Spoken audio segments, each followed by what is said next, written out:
ಕಲಾವಿದರಿದ್ದಾರೆ. ಸುಚೇಂದ್ರ ಪ್ರಸಾದ್ ಸ್ಪಷ್ಟವಾಗಿ ನಮ್ಮ ಕನ್ನಡ ಇಂಡಸ್ಟ್ರಿನಲ್ಲಿ ಒಂದು ಪರಭಾಷೆ ಬಳಸದೆ ಮಾತಾಡೋ ಏಕೈಕ ಒಬ್ಬ ಕಲಾವಿದ ಸುಚೇಂದ್ರ ಪ್ರಸಾದ್ ಅಂತ. ಅವರು ಅಲ್ಲಮ್ಮ ಪ್ರಭುನ ಪಾತ್ರ ಮಾಡಿದ್ದಾರೆ, ಅದ್ಭುತವಾಗಿ ಮಾಡಿದ್ದಾರೆ.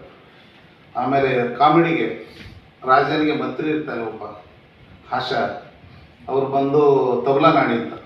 ಅವರು ನಮ್ಮ ಇಂಡಸ್ಟ್ರಿಯಲ್ಲಿ ಅತ್ಯಂತ ಒಳ್ಳೆಯ ಹೆಸರೇ ಇದೆ. ಹಾಗೆ ತಾಯಿ ಪಾತ್ರದಲ್ಲಿ ರಂಗಭೂಮಿ ಕಲಾವಿದೆ ಮೈಸೂರು ಇಲ್ಲನ್ ಅಂತ.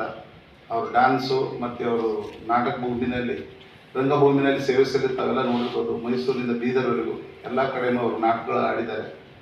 ಸುಮಾರು ಅಕಾಡೆಮಿಗಳೆಲ್ಲ ಇದ್ದರು. ಒಳ್ಳೆ ಅದ್ಭುತವಾದ ಕಲಾವಿದೆ ಅವರಿದ್ದಾರೆ.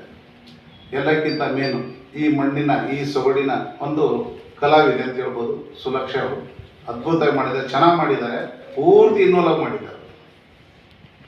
ಎಲ್ಲಕ್ಕಿಂತ ಮೇನ್ ಮುಖ್ಯನೇ ಮಾದೇವಿ ಪಾತ್ರ ಅಲ್ವಾ. ಮಾದೇವಿ ಪಾತ್ರನ ಒಂದು 3-4 ತಿಂಗಳವರೆಗೆ ತರಬೇತಿ ಕೊಟ್ಟುಬಿಟ್ಟು ಅವರೊಂದು ಮನಸ್ಥಿತಿ ಲಿಂಗಾಯತ್ಸ್ನಲ್ಲಿ ವೀರಶೈವನಲ್ಲಿ ನಮ್ದು ಏನೇನಿದೆ ಒಂದೊಂದು ಬಳಕೆ ಕೂಡ ಒಂದೊಂದು ವಿಭೂತಿಸ್ಕೊಳ್ಬೇಕಾದ್ರೆ ಅದಕ್ಕೆ ಕೂಡ ಒಂದು ರೀತಿ ಇರುತ್ತೆ.